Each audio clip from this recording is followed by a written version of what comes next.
Bismillahirrahmanirrahim. Assalamualaikum warahmatullahi wabarakatuh. Kita hari ini mengundang salah satu praktisi dari Maybank Syariah sebagai Assistant Vice President ya di Maybank Syariah. Bahkan ya Bank Syariah aja digabungin itu semuanya asetnya belum nyampe tuh 20 atau 30 triliun gitu. Untuk pembiayaan ya di UUS itu juga sudah bersaing dengan bank-bank besar juga. Bank Syariah yang punya cabang di luar negeri ya hanya Muamalat ya, cabang Kuala Lumpur. Itu pun sebenarnya ada sejarahnya itu. Jawaban saya sebenarnya yang paling mendasar adalah satu.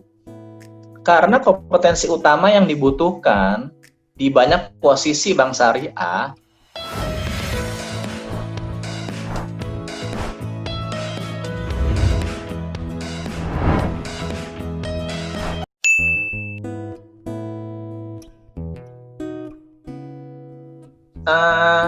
saya ada pengalaman sebenarnya.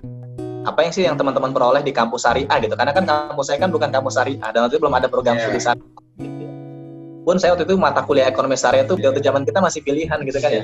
Nah, saya ngelihat ini orang bagus-bagus sebenarnya benar. Saya anggap mungkin nggak jauh banget lah. Mungkin kepandaiannya bahkan mereka lebih militan. Which is militan itu jadi modal yang sangat dibutuhkan juga oleh industri mana saja, termasuk bank syariah, apalagi bank syariah yang harus bertempur dengan bank konvensional ya. Tapi sayangnya banyak mereka itu fail di sisi ketika seleksi itu, salah duanya adalah psikotes dan tes potensi akademik. Lalu saya bilang harusnya itu sebelum lulus bikin juga tuh persiapan mereka untuk psikotes dan tes potensi akademik. Karena sayang udah banyak belajar syariah fail lagi di situ. Sama interview ya. Interview tapi itu balik ke pribadi masing-masing. Nah, akhirnya di SEBI itu mulai diberikan tuh. Dan alhamdulillah sekarang udah mulai banyak teman-teman SEBI yang masuk ke industri bank syariah baik yang lewat ODB maupun yang lewat jalur clerical gitu. Walaupun ya masih banyak yang di level clerical sih menurut saya ini masih harus dievaluasi lagi. Harusnya banyaknya yang di ODB. Nah, itu kalau kita ngomong persiapan nanti kalau sudah di tahap akhir ya, udah mau lulus ya. Lebih ke fokus gimana untuk mempersiapkan tes psikotes dan potensi akademik. Tapi kalau kita ngomong kurikulum, apa sih yang bisa dianalisis ini? Nah, program studinya mungkin udah lebih praktis nih, bisnis syariah atau manajemen perbankan syariah gitu ya. Banyak ya jurusan manajemen perbankan syariah. Tapi pas saya cek mata kuliahnya, itu banyaknya ada filosofi, ada zakat dan wakaf, mungkin ada apa lagi ya, SDM bank syariah, mungkin kayak gitu ya. Yang menurut saya itu belum masuk ke core knowledge-nya yang benar-benar dibutuhkan nanti ketika langsung ke industri. Idealnya kan harapannya dari manajemen perbankan syariah ya pasti untuk kebanyakannya masuknya ke perbankan syariah kan gitu ya kalau linearitas. Nah ternyata kalau ketika saya sudah ada di perbankan syariah banyak yang lulusan-lulusan tersebut yang saya tanyain, kamu udah tahu nggak sih konsep ALMA itu? Nggak ngerti ALMA itu apa, kepanjangannya apa. Padahal ALMA itu adalah jantungnya ilmunya perbankan gitu. Nggak tahu apa sih ALMA itu, nggak tahu sih intermediasi itu, nggak tahu sih hubungan antara financing dengan funding, bolak-baliknya seperti apa, hubungan antara pricingnya seperti apa, NIM-nya seperti apa di bank syariah, dari mana bank syariah mendapatkan profit dari derivasinya seperti apa, nggak bisa menjelaskan gitu. Sayang sekali belajar 4 tahun tapi nggak bisa menjelaskan.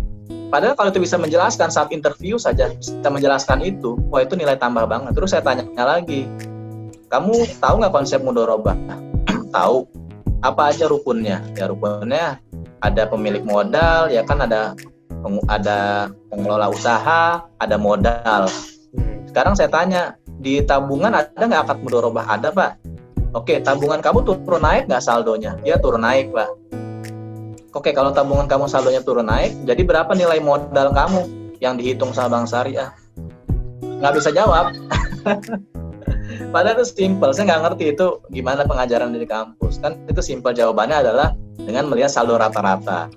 Beda seperti deposito yang nilainya nggak berubah sehingga nilai modalnya adalah nilai biliar deposito, kan begitu. Ya, harusnya setelah konsep langsung disusul dengan praktek. Dan praktek ini juga harusnya ada praktek secara umum, ada praktek secara khusus. Iya. Karena ada yang dipraktekkan secara umum, tapi ada yang dipraktekkan juga secara khusus. Artinya nggak di semua bank syariah atau nggak di semua negara, katakanlah kayak gitu. Nah, yang kedua terkait dengan mungkin tentang praktikum bank syariah, ya kan ada juga tuh ya praktikum atau lab bank syariah gitu ya. Ambil aja contoh lab lah, saya nggak ngerti. Kadang ada yang praktek labnya itu sampai punya mini bank ya, mini bank. Sekarang gini, saya lihat mini bank. Apa sih yang dipraktekkan di mini bank? Ternyata proses di frontliner gitu, CS sama teller gitu. Padahal kalau kita ngeliat CS sama teller itu lebih ke dia lebih ke hal-hal yang sifatnya operasional ya, yang administratif gitu, yang sifatnya layanan gitu. Justru di situ biasanya kalau kita ngelihat bank bikin video tentang frontliner itu lebih diperlihatkan bagaimana melayani nasabah. Padahal yang mau dikejar kampus kan bukan mahasiswa bisa melayani kan, bukan itu kan, tapi bagaimana masih bisa menjelaskan kembali konsep-konsepnya secara langsung ketika berpraktik. Nah mungkin itu yang perlu diupdate lagi, apa sih isinya Bank Mini itu. Betul, nggak apa-apa, sekarang saya nggak bilang salah, bisa aja, tapi mungkin nanti ada detailnya tuh ketika di CS itu produknya apa aja yang bisa dijelaskan. Tapi jangan cuma CS, terutama relationship manager yang ngurusin funding ataupun yang ngurusin pembiayaan. Nah, gimana sih relationship manager menjelaskan produk deposito mudoroba kepada katakanlah nasabah korporasi gitu loh, ataupun kepada nasabah yang kritis banget gitu. Bank syariah gimana ngejelasinnya? Menjelaskan kepada nasabah pembiayaan yang punya berbagai macam kebutuhan pembiayaan. Yang struktur pembiayaan itu macam-macam, gimana sih bisa menjelaskan ke arah sana. Itu kita udah ngomong bener-bener tuh praktik perbankan. Dan itu kalau di videoin dan anaknya ternyata pinter, dan anak itu kemudian bisa, Pak saya udah pernah loh praktik ini Pak, ini video saya. Wah itu luar biasa. Ngapain Bank Syariah akan senang justru. Ngapain saya ngambil yang non syariah kalau yang orang yang syariah nih anaknya udah pinter, udah supel, komunikatif, ngerti lagi produk syariah. Ngapain saya ngambil yang non syariah? Nah di situ juga lu ada nilai tambah teman-teman yang ada di program.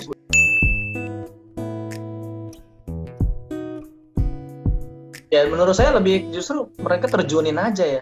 Jadi mereka berikan project aja, mereka kumpulin modal kayak gitu, bikin sebuah seperti bank, ada pencatatannya sendiri, ada direkturnya, ada unit-unit kerjanya, dikasih kayak semacam apa tuh namanya praktek kerja lapangan ya, praktek kerja lapangan ya. Jadi target akhirnya adalah mereka harus punya bank dengan aset segini, nasabah segini, mereka cari sendiri gitu, dan di situ mereka produknya semuanya harus syariah atau seperti mini koperasi tapi yang dijalankan dengan konsep banking gitu. Jadi nanti laporannya sudah dalam neraca laba rugi, bagaimana mereka awal-awal membuat perencanaan. Nah itu belajar strategic planningnya bank juga tuh.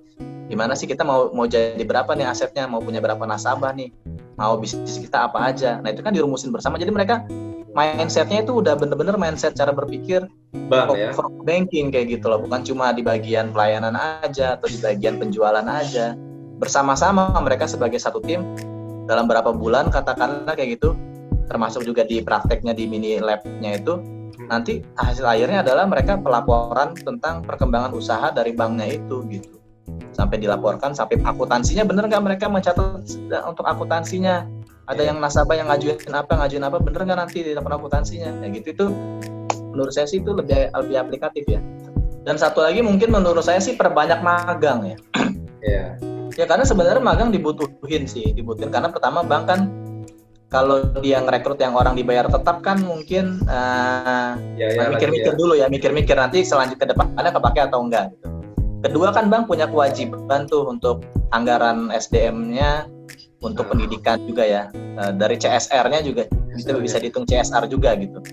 Nah katakanlah ada RM gitu, RM korporasi itu pasti kan butuh, kalau dia ngerjain sendiri bisa sampai lembur-lembur gitu. Nah kalau magang kan sangat membantu gitu. Iya, saya aja di tempat saya yang supporting kayak gitu ya, juga membutuhkan teman-teman magang buat memaintain program. Kita bikin program funding, karena ya macam-macam gitu permintaan nasabahnya gitu. Kalau kita yang ngerjain sendiri, wah kewalahan sampai lembur terus kali tiap hari gitu. Nah, jadi menurut saya mungkin bisa diwajibkan ya, atau mungkin memang arahannya sudah akan mewajibkan. Tapi nanti apa goalnya gitu di sana?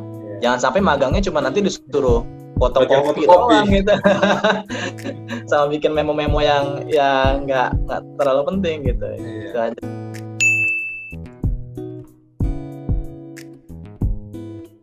Terdampak corona atau tidak ya, terdampak pasti. Karena kan saya lihat juga dari program restrukturisasi itu ya semua bank menjalankan program restrukturisasi ya, artinya dampaknya ini sangat-sangat besar gitu. Dan bahkan ngomong restrukturisasinya itu bank-bank besar ini udah ratusan miliar sampai triliun kayak gitu. Itu yang baru yang di syariahnya aja. Kalau yang di konvensionalnya wah lebih parah lagi udah. Sampai dengan saat ini saya dari yang saya dengar sih belum banyak. Tapi banyak yang di cut off itu terutama yang teman-teman yang masih kontrak ya statusnya. Tapi itu juga di bank syariah nggak banyak ya yang statusnya kontrak ya. Kan mungkin kayak di bank konvensional mungkin kayak seperti sales kartu kredit atau sales KTA mungkin yang seperti itu ya. Kalau di bank syariah banyak pegawai tetap sih yang komposisinya, dan saat ini menurut saya sih masih wait and see lah. Bank syariah masih cukup belum populer lah mungkin opsi ke arah sana gitu, dan masih akan ngelihat mungkin gimana nanti di akhir tahun kira-kira tambah parah atau mulai recovery gitu. Tapi kalau ngelihat sekarang sih saya sih masih optimis ya. Saya sih masih optimis mungkin bukan akhir tahun, mungkin tengah tahun depan insya Allah kalau bank syariah sih sudah bisa recovery. Tapi kalau bank nasional nih konvensional besar-besar nih wallahu alam ya, karena mereka terlalu besar. Jadi istilahnya tuh too big to fail. Jadi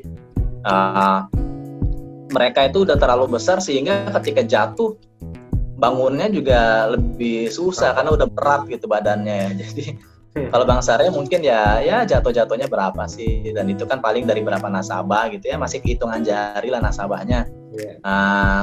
Masih bisa diganti dengan nasabah yang lain gitu. Tapi kalau di konvensional udah susah.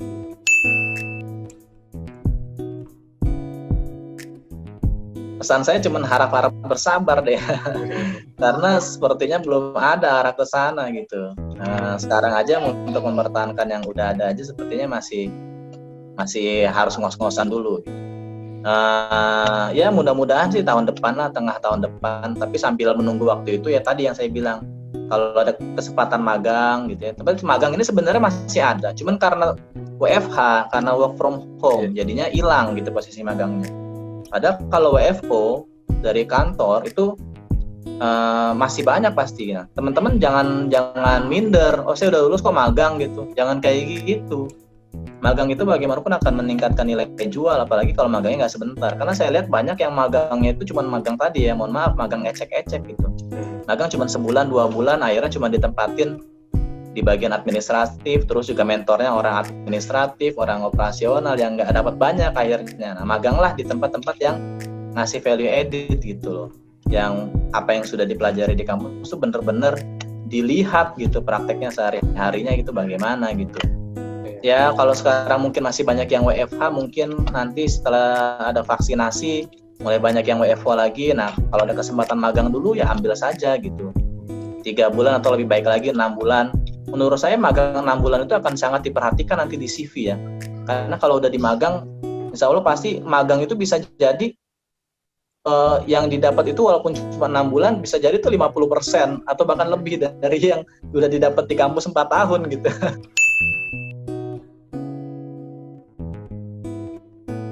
Kalau kita lihat di pakemnya internasional, bank itu kebagi 2 sebenarnya, investment banking dan commercial banking.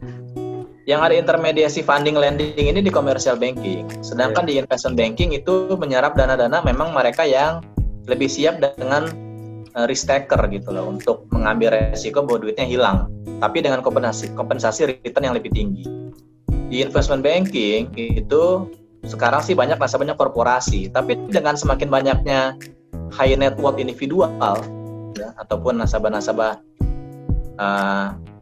premium kayak gitu ya, atau nasabah-nasabah, jangankan nasabah premium lah, nasabah-nasabah yang mungkin high net worth-nya itu mulai meningkat gitu ya, karena kelas menengah kan mulai naik gitu lah. Mereka ini sebenarnya nggak mau naruh duit banyak-banyak di deposito, karena deposito ini kan sebenarnya returnnya terbatas ya. Sekarang paling banter ya dapat 6% aja udah bagus.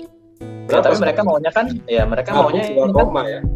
Iya, tabungan buat hari tua ini kan maunya yang return lebih tinggi lagi. Nah, di sini yang menurut saya seharusnya kalau di luar negeri itu kan, kita anggap di Eropa atau di Amerika itu nggak ada tuh istilahnya berinvestasi di bank komersial tuh nggak ada.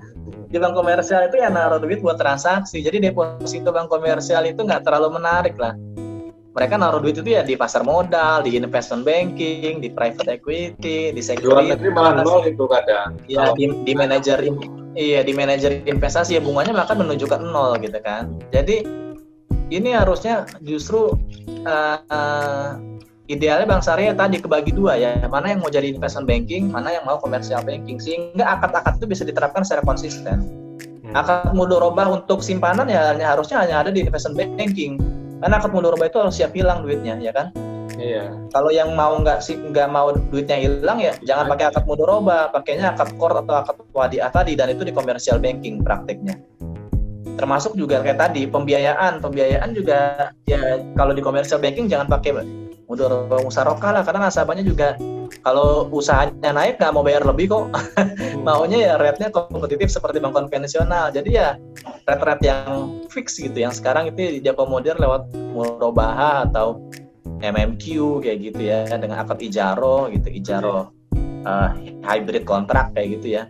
Sedangkan yang mau bener-bener investasi fluktuasi yaitu di investment banking. Jadi yang mau minjem besar tapi dan bank investment banking kan juga mereka memanage keuangannya berbeda ya. Mereka lebih siap untuk fluktuasi kayak gitu.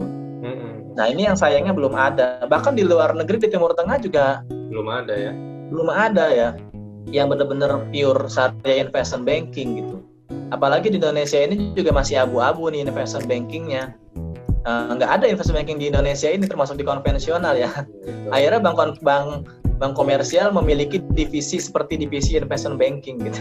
Yang judulnya mungkin wealth management, judulnya mungkin private banking kayak gitu. Padahal itu sebenarnya menjalankan segmen-segmen yang harusnya masuk ke investment banking gitu. Jadi dulu sebenarnya di muamalat sudah pernah coba mendirikan namanya FIIB, First Islamic Investment Banking.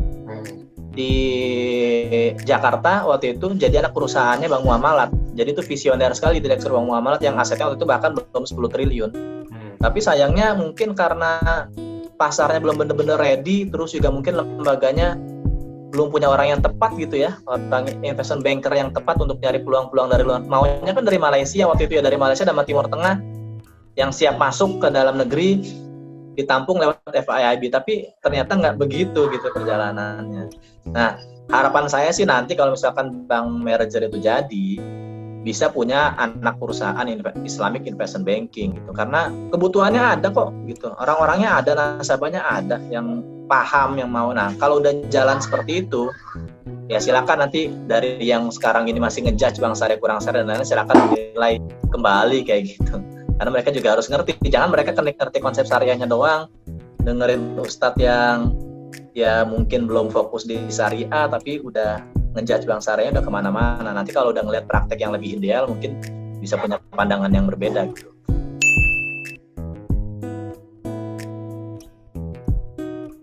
Ya buat teman-teman mahasiswa yang